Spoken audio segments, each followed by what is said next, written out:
Hello बच्चों, जय हिंद। आप सभी का दिव्यांश एकेडमिक चैनल पर स्वागत है। आप लोग कैसे हैं? अच्छे हैं? आशा करते हैं आप लोग अच्छे होंगे। तो हमारा टॉपिक चल रहा है निर्देशांक ज्यामिति, ठीक है, कोऑर्डिनेट ज्योमेट्री। तो इसमें हमारा प्रश्नावली 3.3 का इंट्रोडक्शन वीडियो हो गया था। आज हम प्रश्नावली 3.3 के क्वेश्चन को सॉल्व करेंगे। तो आइए देखते हैं पहला क्वेश्चन क्या है हमारा। कह रहा है कि चतुर्थांश में या किस अक्ष पर बिंदु -2, 4, 3, -1, -1, 0, 1, 2 और -3, -5 स्थित है। कार्तीय तल पर इनका स्थान निर्धारण करके अपने उत्तर सत्यापित कीजिए।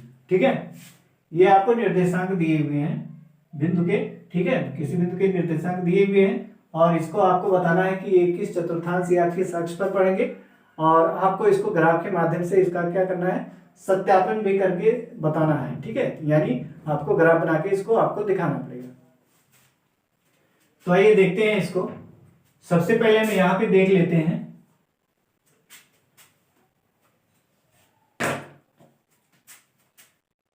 यहाँ पे हम देख लेते हैं पहला पार्ट जो है हमारा, पहला बिंदु दिया है -2, 4, ये दिया है। ठीक है, ये किस चतुर्थांश में, इसको देखते हैं। सबको पहले लिख लेते हैं 3, -1 और फिर -1, 0 और फिर है 1, 2 और है -3, -5, ये है। ठीक है, इतना आपको दिया है। ये आपको 5 पॉइंट दिया हुआ है। -2, 4, 3, -1, -1, 0, 1, 2 और -3, -5। तो इसको देखते हैं ये सब किस चतुर्थांश में पड़ेंगे। ठीक है, तो देखिए ये वाला किस में पड़ेगा, भुज क्या है, माइनस है, और चतुर्थांश में हमने बताया था आपको, ये पहला चतुर्थांश x अक्ष है और ये y अक्ष है, ये मूल बिंदु है। तो इसमें पहले वाले चतुर्थांश में क्या होता है, भुज और कोटि दोनों क्या होता है, धनात्मक। दूसरे वाले चतुर्थांश में क्या होता है, भुज ऋणात्मक होता है और कोटि क्या होता है, धनात्मक होता है। तीसरे वाले चतुर्थांश में क्या होता है, भुज भी ऋणात्मक होता है और कोटि भी ऋणात्मक होता है। चौथे वाले में भुज प्लस होता है और कोटि क्या होता है, माइनस होता है, यानी भुज धनात्मक और कोटि क्या होता है, ऋणात्मक होता है। तो इसी को देख के आपको यहाँ बताना है। यहाँ पे देख रहे माइनस, भुज माइनस है यानी ऋणात्मक है और कोटि कितनी है, धनात्मक है। तो ये किस में आ रहा है, द्वितीय। तो यहाँ पे क्या लिखेंगे, द्वितीय चतुर्थांश, द्वितीय चतुर्थांश में। ठीक है, ये किस में पड़ेगा, द्वितीय चतुर्थांश में पड़ेगा। ये वाला, इसको देखिए, भुज प्लस है और कोटि क्या, माइनस। तो भुज प्लस कोटि माइनस किस में, चतुर्थ चतुर्थांश में। किस में है, चतुर्थ चतुर्थांश, चतुर्थ चतुर्थांश में। ठीक है, ये हो गया। फिर तीसरा, तीसरा आपका है -1, 0, यानी भुज क्या, माइनस है और कोटि क्या है, 0। प्लस में ना, प्लस नहीं है, ये -1 है, 0 है। अब इस ये किस में पड़ेगा, तो इसमें हमने ये भी बताया था, यदि आपका ये x अक्ष और ये y अक्ष, ये x अक्ष है और ये वाला y अक्ष है, ये मूल बिंदु है। अगर x अक्ष पे कोई बिंदु लिखते हैं तो इस पे क्या होता है, x, 0 होता है, क्या होता है, भुज लिखते हैं और कोटि क्या होता है, 0 होता है। y अक्ष पे भुज 0 होता है, कोटि y। ठीक, तो ये देख रहे हैं, इसमें आपको -1, 0 है और इधर अगर लिखते हैं तो यहाँ पे क्या लिखेंगे, -x, 0 और इधर अगर इस ये y अक्ष की क्या है, धनात्मक, ये धनात्मक x अक्ष है और ये धनात्मक y अक्ष है, नहीं, ये धनात्मक x अक्ष है और इधर ऋणात्मक x अक्ष है। इधर y धनात्मक y अक्ष है और इधर नीचे क्या है, ऋणात्मक y अक्ष है। तो यहाँ धनात्मक x अक्ष पे अगर देखेंगे तो यहाँ पे x, 0 होता है। धनात्मक y अक्ष पे देखेंगे तो 0, y होता है। ऋणात्मक x अक्ष पे देखेंगे तो -x, 0 होता है और ऋणात्मक y अक्ष पे देखेंगे तो इस पे क्या होता है, 0, -y होता है।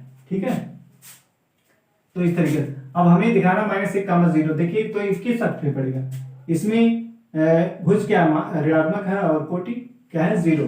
तो कोटि 0 कहाँ पे होता है, x अक्ष पे होता है और ये भुज क्या है, ऋणात्मक है, इसलिए यहाँ पे तो किस पे होगा, सीधे में बताना ये किस पे है, किस पे है, x अक्ष पे। क्या लिख देंगे यहाँ पे, ये एक्स अक्ष पर, किस पर है, ये एक्स अक्ष पर, ठीक है, ये एक्स अक्ष पर। दूसरा भुज भी धनात्मक कोट भी धनात्मक, भुज भी धनात्मक कोट भी, यानी ये किस में पड़ेगा, प्रथम चतुर्थांश में, प्रथम चतुर्थांश, प्रथम चतुर्थांश में, ठीक है। फिर -3 -5, भुज भी ऋणात्मक है कोण भी ऋणात्मक है, तो ये तीसरे वाले में, यानी ये कौन सा चतुर्थांश होगा, ये तीसरे चतुर्थांश में होगा, तृतीय चतुर्थांश,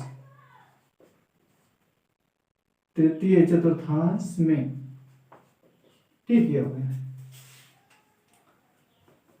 अब इसको आइए ग्राफ एक्स अक्ष वाई अक्ष बना के फिर इसको हम दिखाते हैं।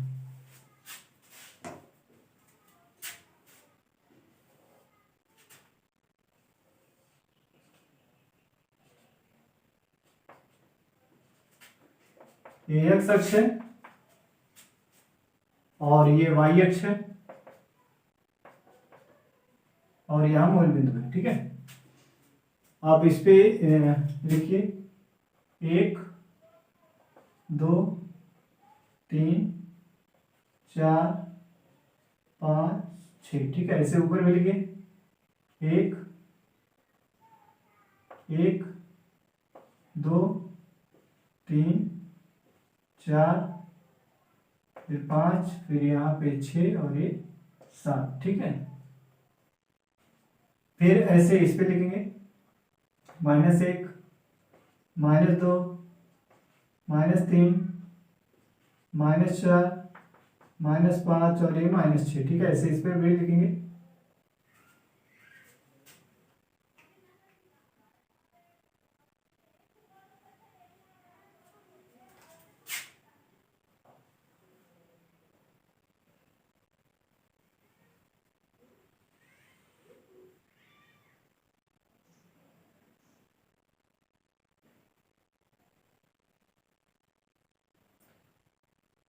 ये -1 है और ये -2 है, -3 -4 और ये -5 और ये -6, ठीक है। ऐसे इस पर भी लिखिए -1 -2 -3 -4 और ये -5 और ये हो गया -6, ठीक है। अब इन सबको दिखाना है तो कैसे दिखाएंगे,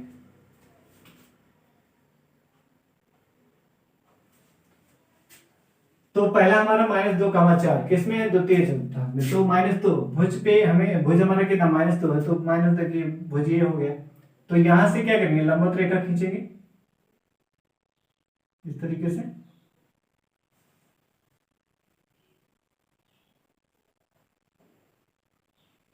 यह अक्ष पे लंबवत रेखा खींचेंगे, ठीक है।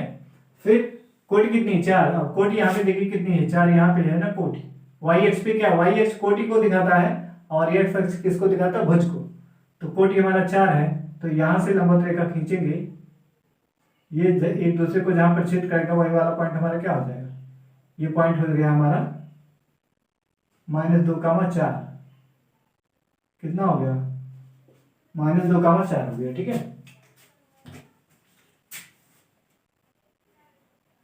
ये वाला पॉइंट हमारा हो गया -2, 4। अब हमें दिखाना है 3, -1, 3, -1, देखिए 3 भुज धनात्मक है और कोण क्या है, ऋणात्मक, तो ये किस में पड़ेगा, चतुर्थांश में है। तो भुज देखिए हमारा कितना दिया है, 3, तो यहां से लंबवत रेखा खींचेंगे नीचे की तरफ, क्योंकि ये चौथे में पड़ेगा ना, तो नीचे की तरफ लंबवत रेखा खींचेंगे ऐसे।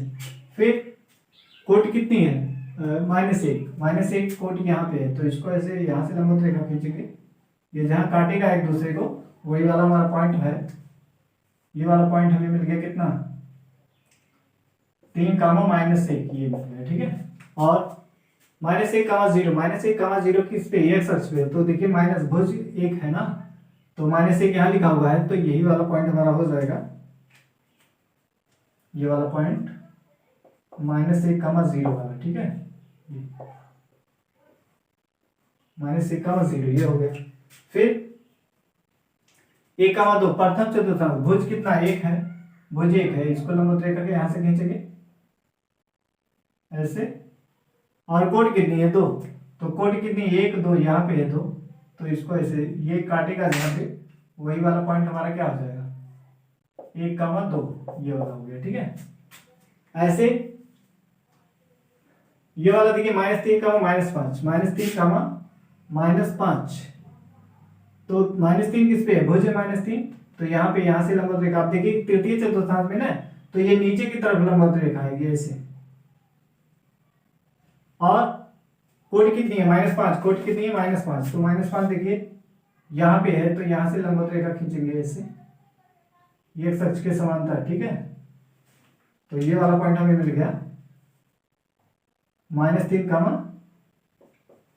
-5 ये। ठीक है, तो ये हो गया आपका क्वेश्चन नंबर पहला सॉल्व हो गया। अब हम क्वेश्चन नंबर 2 को सॉल्व करेंगे।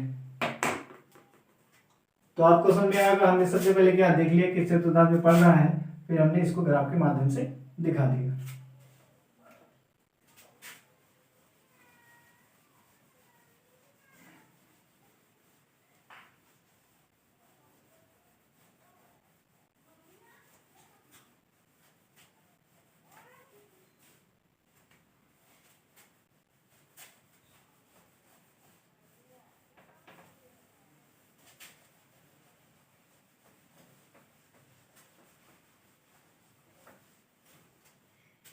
अब देखिए क्वेश्चन नंबर 2 है, कह रहा अक्षों पर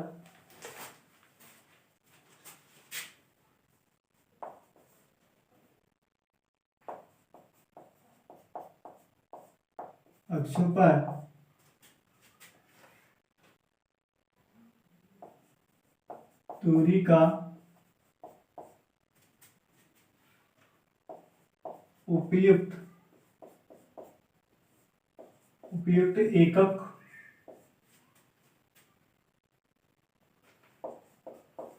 एकक लेकर नीचे सारणी में दिए गए बिंदुओं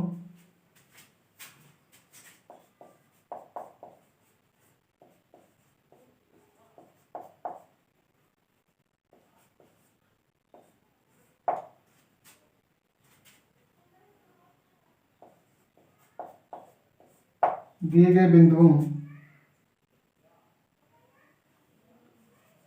गए बिंदुओं को तल पर आलेखित कीजिए, तल पर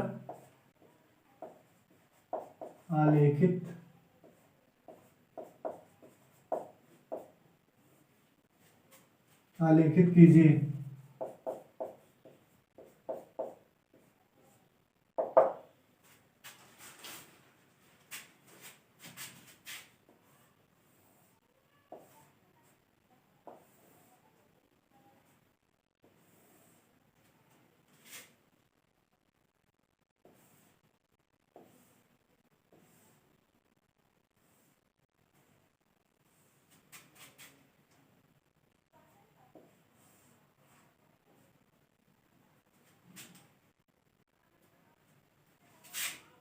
एक्स है, वाई है, इसमें दिया है -2, 8, -1, 7, 0, -1.25, 1, 3 और 3, -1 ये दिया है। ठीक है, अब इसको क्या कह रहा है कि अक्षों पर दूरी का उपयुक्त एकक लेकर नीचे सारणी में दिए गए बिंदुओं को तल पर आलेखित कीजिए। तो उपयुक्त एकक लेकर मतलब क्या है, 1 सेंटीमीटर बराबर 1 इकाई लेके क्या करेंगे, हम ग्राफ बना लेंगे, फिर उस पर हमें इसको दिखाना है। तो आइए सबसे पहले ग्राफ बनाते हैं।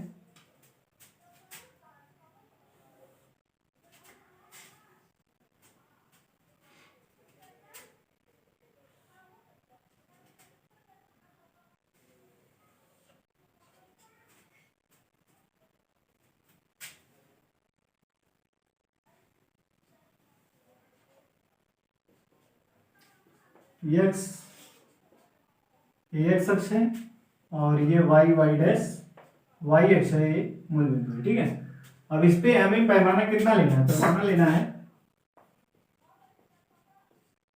1 सेंटीमीटर, 1 सेंटीमीटर बराबर 1 इकाई। ठीक है, इस तरीके से। तो 1 2 3 4 5 6 ये 7, 1 2 3 4 5 6 और ये हो गया 7। और फिर 1 2 3 4 5, 1 हो गया, 2 हो गया, 3 हो गया, 4 हो गया और ये 5 हो गया।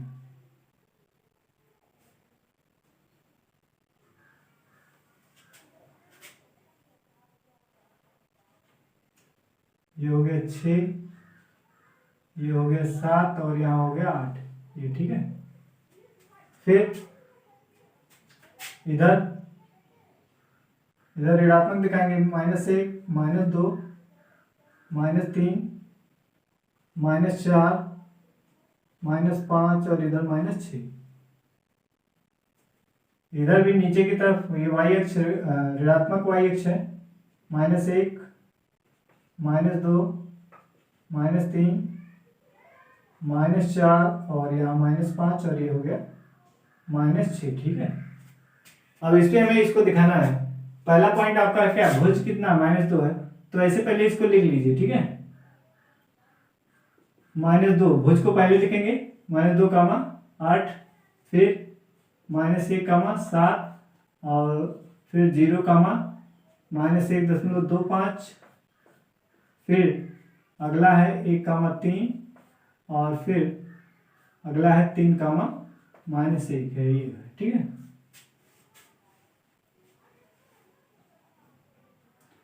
अब इसको दिखाइए, -2 8 कह रहा है, -2 8। ठीक है, तो -2 ये है, माइनस क्या है, पहले तो इसको आपको जानना चाहिए किस में बढ़ेगा, -2 8 तो किस में बढ़ेगा, भुज ऋणात्मक है और कुल क्या धनात्मक, तो ये दूसरे में पड़ेगा, दूसरे चतुर्थांश में। अब यहाँ पे ये भुज कितना -2, तो इससे क्या ऊपर की तरफ लंबवत रेखा खींचेंगे ऐसे,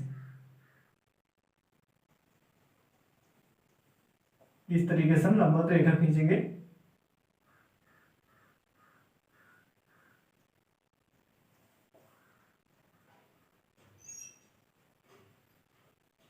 ऐसे, ठीक है।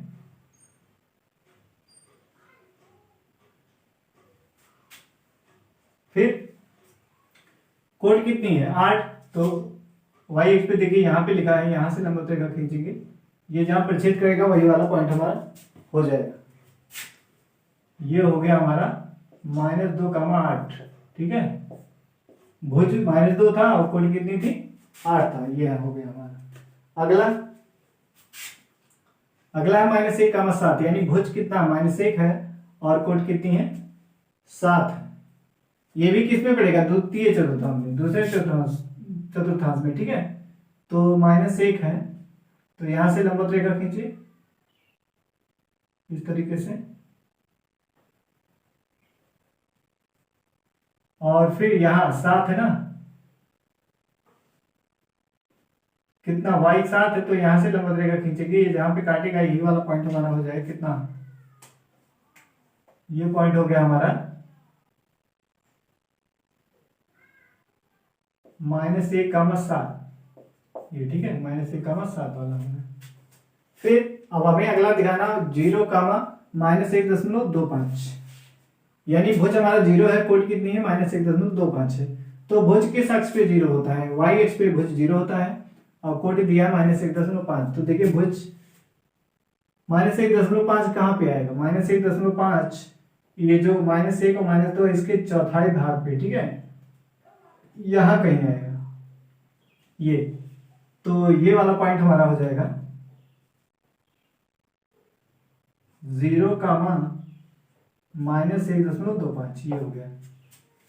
अब हमें दिखाना है 1 3, ये किस चतुर्थांश में आएगा, प्रथम, क्योंकि भुज भी धनात्मक है और कोण भी धनात्मक है। तो देखिए भुज हमारा 1 है, तो यहां से लंबवत रेखा खींचेंगे, इस तरीके से ऐसे जाएगा। फिर कोट कितनी है 3, तो कोट यहाँ पे 3 यहाँ है, तो यहाँ पे लंबवत रेखा खींचेंगे, जहाँ काटेगा वही बिंदु है, वही हमारा अभिष्ट बिंदु है। ठीक है, 1,3 ये हो गया। फिर 3,-1 दिखाना है। कितना दिखाना है 3,-1। तो भुज हमारा कितना है धनात्मक है और धनात्मक, और कोट क्या है ऋणात्मक है। तो भुज धनात्मक और कोट ऋणात्मक किसमें होता है चतुर्थांश में होता है। ठीक, किसमें होता है चतुर्थांश में। तो भुज हमारा देखिए 3 कहाँ है 1 2, यहाँ पे 3 है, तो ये लंबवत रेखा नीचे की तरफ आएगी। ठीक है, सबसे पहले आपको जो आपका कर्मित युग में दिया है यानी निर्देशांक बिंदु जो दिया है, ठीक है, उसको देखेंगे वो किस चतुर्थांश में पड़ा है या किस अक्ष पे पड़ा है, फिर उसी हिसाब से हम क्या करते हैं उसको दिखाते हैं। ठीक है, तो इसको हमने देखा कि इसमें किस में पड़ा है 4 में पड़ा है, तो अब जो लंबवत रेखा खींचेंगे वो नीचे की तरफ आएगा 3,-1, तो इसको यहाँ से नीचे की तरफ ऐसे लाएंगे। और फिर कोट कितनी है -1, तो -1 देखिए कहाँ पे है -1 यहाँ पे, तो यहाँ से लंबवत रेखा ऐसे जाएगी। अभी जहाँ काटेगी वही वाला पॉइंट हमें क्या तो ये अभिष्ट बिंदु है, तो ये मिल गया हमें, इसको लिख देंगे 3,-1 इस तरीके से। ठीक है, तो आपको समझ में आया होगा ग्राफ पे निर्देशांक बिंदु को कैसे प्रदर्शित करते हैं। सबसे पहले उसमें देखेंगे कि वो बिंदु किस निर्देशांक किस चतुर्थांश में पड़ रहा है या किस अक्ष पे पड़ रहा है। ठीक है, अगर एक्स अक्ष पे पड़ रहा है तो उस पर क्या होता है कोटि 0 आता है। ठीक, और वाई अक्ष पे पड़ रहा है तो उस पर क्या होता है भुज 0 होता है। तो ये सब बिंदु आपको पता होना चाहिए, फिर आपको आप आसानी से क्या कर सकते हैं कर्मित या निर्देशांक बिंदु को आप ग्राफ से दिखा सकते हैं। ठीक, तो आशा करते हैं आपको समझ में आया होगा। तो बस आज के लिए इतना ही। अब हमारा नेक्स्ट वीडियो में न्यू टॉपिक रहेगा 2 चरों वाले रैखिक समीकरण। ठीक है, जय हिंद।